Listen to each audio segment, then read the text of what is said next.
তেওঁক মই সুধিছোঁ যে সনাতন ধৰ্ম কাক কোৱা হয়। মই তেওঁক সুধিছোঁ যে মহাভাৰতত আছে সনাতন ধৰ্মতম ব্ৰহ্মায় দস্যায় প্ৰম নমা বিশ্বায়ে প্ৰম শান্তিয়ে দুঃসায়ে নমঃ সাহা গীতায়ে ভগৱতে প্ৰম স্বৰ্গয়ে নমঃ সাহে ব্ৰহ্মা দুঃশতম ব্ৰহ্মায়ে নমঃ সাহে ব্ৰহ্মা। হিন্দু ধৰ্মৰ সনাতন ধৰ্মৰ আঠাৰ্গবেদ তেওঁ যদি পঢ়িছে, এটা হ'ল ৰামায়ণ, এটা হ'ল উপৰামায়ণ, এটা হ'ল ভৌতুক ৰামায়ণ। তেওঁ কিমান ৰামায়ণ পঢ়িছে মই নাজানো, তেওঁ কিমান বেদ পঢ়িছে মই নাজানো। যি ধৰণৰ তেওঁ ইছলামৰ বিৰুদ্ধে বক্তব্য দিয়ে, যি ধৰণৰ তেওঁ আমাৰ নবীৰ বিৰুদ্ধে বক্তব্য দিয়ে, যদি তেওঁ আচল সনাতন ধৰ্মৰ ব্যক্তি তেওঁ হৈ থাকে, সনাতন ধৰ্মৰ ভিতৰতো এইটো শিকোৱা হৈছে। য়াজুৰ্বেদৰ ২য় নম্বৰ অধ্যায়ৰ ভিতৰে ১৪১ নম্বৰ অনুচ্ছেদৰ ভিতৰে কোৱা হৈছে প্ৰম ধৰ্মায়ে তস্যায়ে প্ৰম সনাতন ধৰ্মতম নমস্যায়ে ব্ৰহ্মা দুঃসায়ে প্ৰম নমায়ে ব্ৰহ্মা। সামবেদৰ ভিতৰতো কোৱা হৈছে যে এজন প্ৰকৃত হিন্দু তাক কোৱা হয় যিজন হিন্দু, এটা গাঁৱত যদি ১০০ হিন্দু মানুহ থাকে, তাতে যদি বেলেগ ধৰ্মৰ দুজন মানুহ থাকে, সেই দুটা মানুহ যদি দুখীয়া হয়, নাখায় যদি তেওঁলোকৰ মৌত হৈ যায়, মৰি যায়, তেনেহ'লে সেই ১০০ ঘৰ সনাতন ধৰ্মৰ মানুহ কেতিয়াও স্বৰ্গতম ব্ৰহ্মায়ে স্বৰ্গা, তেওঁলোকে কেতিয়াও স্বৰ্গত যাব নোৱাৰিব। যদি আপোনাৰ ধৰ্মত এইটো শিকাই থাকে, গতিকে আপুনি আপোনাৰ ধৰ্মৰ বিষয়ে আপুনি ষ্টাডি কৰক। সনাতন ধৰ্মৰ ভিতৰত যিমান কিতাপ আছে, কিতাপত এনেকুৱা শব্দ লিখা নাই যে আপুনি বেলেগ ধৰ্মৰ এগেইনষ্টে আপুনি কোনো কথা ক'ব পাৰিব। আৰু আপুনি যি ধৰণৰ আপোনাৰ প্ৰশ্নটো কি? নাই, মোৰটো কমপ্লিট কৰিব দিয়ক। প্ৰশ্নটো আপুনি মোক কমপ্লিট কৰিব দিয়ক। আপোনাৰ যি ধৰণৰ বক্তব্য, আপুনি কেতিয়াবা ক'ব মহম্মদ ডকায়ত, কেতিয়াবা ক'ব তেওঁলোকে জানিয়া জিনাকুৰ, কেতিয়াবা কোৰাণৰ ওপৰত আপুনি ইলজাম ৰাখিব।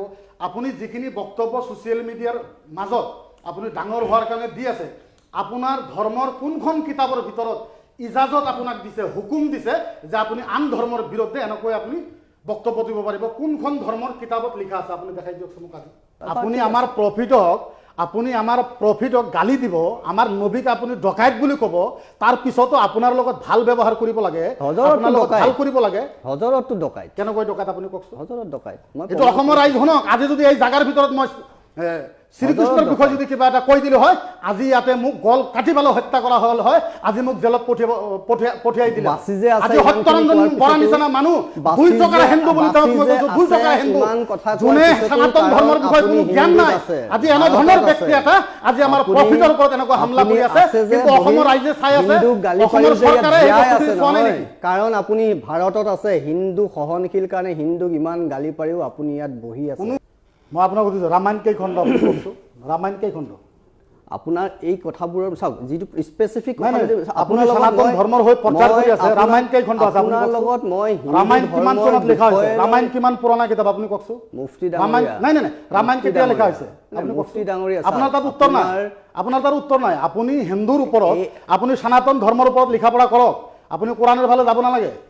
আপুনি সনাতন ধৰ্মৰ ওপৰত লিখা পঢ়া কৰক। আপুনি অলপ খালি ইছলামক লৈ লাগি থাকি ডাঙৰ লিডাৰ হোৱাৰ চেষ্টা নকৰিব। আপোনালোকৰ এইটো মই আপোনাক যেতিয়া আপোনালোকে উত্তৰ দিব নোৱাৰে, যেতিয়া আপোনালোকৰ উত্তৰ নাই, ৰামায়ণ কেইটা মই আপোনাক তেতিয়াহ'লে আপোনালোকে ব্যক্তিগত দস্যায়ে প্ৰম নমায়ে দুঃসায়ে ব্ৰহ্মায়ে শান্ততম, যেনেকৈ মই পঢ়িছো আপুনি বুজিব পাৰিব, কথাটো বুজক। আপুনি সত্যৰঞ্জন বৰাৰ আগত আহি মই সত্যৰঞ্জন বৰাতকে বেছি হিন্দু, এইটো যদি হৈছে মইতো ভাল পাইছো। আপুনি হিন্দু ধৰ্ম গ্ৰহণ কৰে, মইতো ভালে পাইছো। আপুনি লাজ পাব লাগে আজি। মই কিয় লাজ পাম? আপুনি মোৰ ধৰ্মৰ বিষয়ে আৰু মোৰ ইছলামে সেইটো জ্ঞান শুনক, মোৰ ইছলামে মোক এইটো শিক্ষা দিছে যে নিজৰ ষ্টাডি কৰা, নিজৰ কিতাপখিনি পঢ়া, তাৰ লগতে বেলেগ ধৰ্মৰ ওপৰত শ্ৰদ্ধা কৰি তেওঁলোকৰ কিতাপো পঢ়া। সেই ইছলামে কি কৈছে খোলা মঞ্চত মই আপোনাৰ কিতাপখিনি পঢ়ি আছো।